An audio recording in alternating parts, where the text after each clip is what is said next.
Hello, my bookish friends! Welcome back. I'm Elizabeth. This is Reading Riley, and oh, what's this? Hold on, just a second. Yes. Yes. MSBC. Okay, thank you. This just in from headquarters. We have news of MSBC. I'm sorry, I was just going to tell you about my day today, but this is more important. So, I suppose now I'll have to tell you about the book picks for the Midnight Society Book Club for 2024. Oh, okay, y'all. So in all seriousness, I am here to tell you about the books that we will be reading for the second year of Midnight Society Book Club. Oh my gosh, y'all, we made it through a year. Thank you for all of the co-hosts that participated in that with me and everybody who joined in on the live shows, who read the books and came back and watched the replay, whatever it may be, who participated on the Instagram. I appreciate you so much. It's been so great. When I started this, I was like, there's no way, like, it's okay. If nobody comes, if nobody shows up, it's fine. I'm just going to do it anyway. And I think that's the mindset you have to have, is just do it anyway. And I'm really glad I did. The books that we will be reading in 2024 for January, February, and March. This is Q1 MSBC book picks. The book that we're going to be reading for January is one that I've been interested in for a while. It did come out in 2023. It was a Goodreads debut nominee as well as a Goodreads horror nominee. I've just heard a lot of good things about it. It sounds really out there and weird, and that is Monstrilio. This is by Gerardo Samano Cordova. It's reminding me of Night Bitch by Rachel Yoder. Still up in the air about the details of the adaptation or when that's going to be released, by the way. But I'm really excited for the Amy Adams adaptation of this that's coming out. This book is about a woman who thinks she's turning into a dog, and Monstrilio is about a child who turns into a Monstrilio, I guess. It's literary horror. So let's talk about what it's about. It's set in Mexico City. This mother Magos, her son dies, so she's grieving. She cuts out a piece of her deceased son's lung. She nurtures this lung until it gains sentience.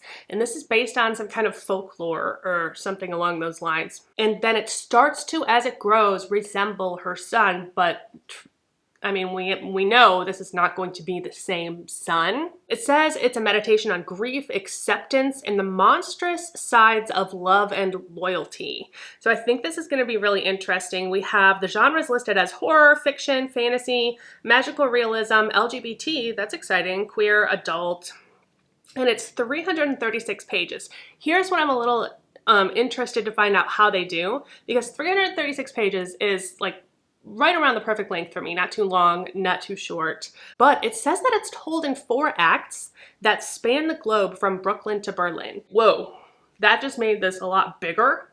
And I'm wondering if that page amount is enough for that. So that's what we're going to be reading in January. Check it out at your libraries. Do what you gotta do. You got some time, and we'll be doing the live show for each of these at the end of the month or even potentially the beginning of the next month. So you'll have the entire month to read it. So if you're new to my book club and you want information, my link tree is always linked in the description. It has all of the links of mine that you can go to, including the Midnight Society Book Club Instagram page. That's where you're gonna have the most up-to-date information, who the co-hosts are, when the live show is, the link to the live show, whatever. Always have that down below, so feel free if you need any more information to do that. This is a free book club, and it's monthly online.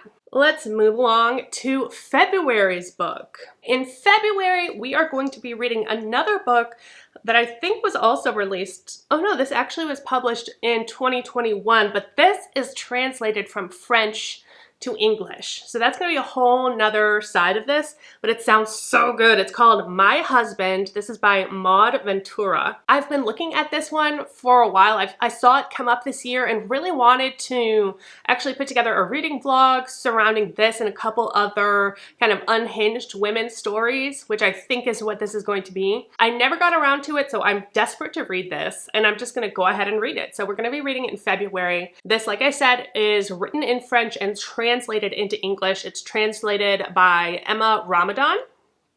And so we're following this woman, and she's 40 years old. She has this successful career. She's beautiful. She's got a gorgeous house in the suburbs, 2 healthy children, and an ideal husband.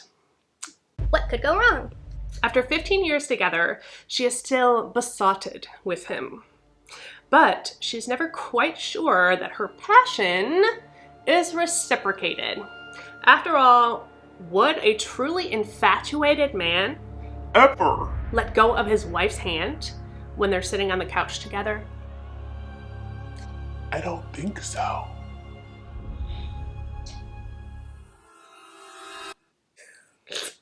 Stop. Determined to keep their relationship perfect, she meticulously prepares for every encounter they have, always taking care to make her actions seem effortless. She watches him attentively, charting every mistake and punishing him accordingly to help him improve. And she tests him, setting traps to make sure that he still loves her just as much as he did the first day they met, until one day she realizes she may have gone too far. I don't know any more than that, y'all, but that sounds freaking amazing. It has a 3.75 on Goodreads right now, which I think is good for me as far as like me predicting whether I'm going to like it, because that's high enough that tells me that like the writing is solid, but low enough that it could just be that it's a little weird or maybe a little niche, and I think that niche might be for me. So I'm excited about that, but also this is a translated work. I have read more translated works in the last year than I ever have in my life, probably. The last few that I have read, I will say, I've been able to watch the movie adaptation of. There is no adaptation of this one. So I may never know. If you've read this in French, please reach out to me and let me know after I read it, because I don't want to be spoiled. There's nuance in there that gets lost. And it's like when you're reading a book versus watching the movie, and when you're watching the movie, the music is all you need to set the tone. You can have the same scene with different kinds of music and it completely changes it. That music is like the thing that can't be carried over with words. It's its own thing, and it's separate, and it's unique to that language and that culture. Anyway, this should be interesting. Let's move on to March. This book that I've chosen for March is one that I'm really excited about. It's going to be the first new release. This comes out February 5th of 2024, so it's not currently out. When I first read this description, I can't remember where I read it. It was somewhere else, or like maybe a review of it. I think it was a review. And there was one thing that I was like, yes. You know how when you feel that thing and you're like, yes, that's for me? I thought that, and I don't get it from this description, but you have to trust me that I think this is going to be really good. And you'll see this on my most anticipated Q1 that I'll be releasing shortly, with all the books that I'm looking forward to in thriller and horror, some sci-fi that are coming out in the first 3 months of 2024. Anyway, this is called Then There Was Silence. This is by Candace Robinson. First of all, this cover is beautiful, absolutely gorgeous. And it's odd because it seems like the books that this author has written prior to this are more fantasy. And this cover is giving fantasy for sure. But this is labeled as an adult horror novel. So I'm guessing maybe this is just like her debut in a new genre, Candace Robinson. I don't know of this author outside of this. We're following Sadie Hawkins, and she's a screenplay writer, and she's desperate to find success in that field.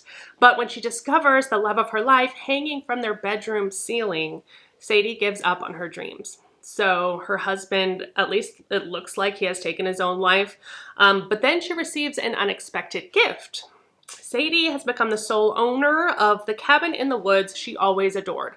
So off the bat, we have someone who's in an artistic career, like a screenplay writer. I think is always fun. Writer of any kind, always fun to follow. Then we have secluded cabin in the woods, like, okay.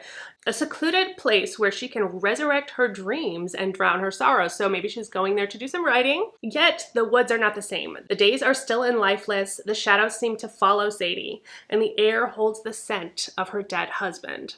As the days go by, Sadie will either have to accept that her sanity is in jeopardy or uncover the mysteries hidden deep within the past. Mysteries more terrifying than she ever imagined. I know this is going to be grief horror. It's 253 pages. I mean, I just feel like this is a really good setup.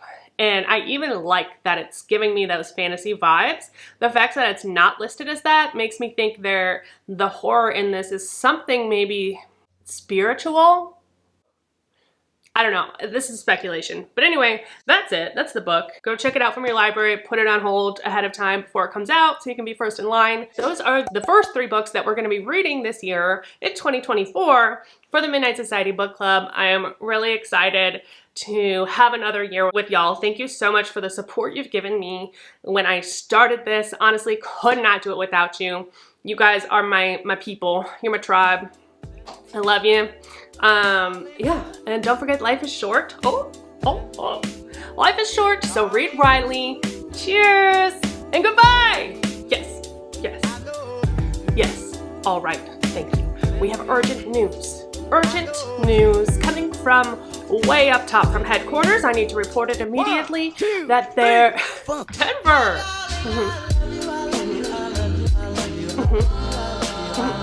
Yes. Yes, I understand. I have urgent news from headquarters.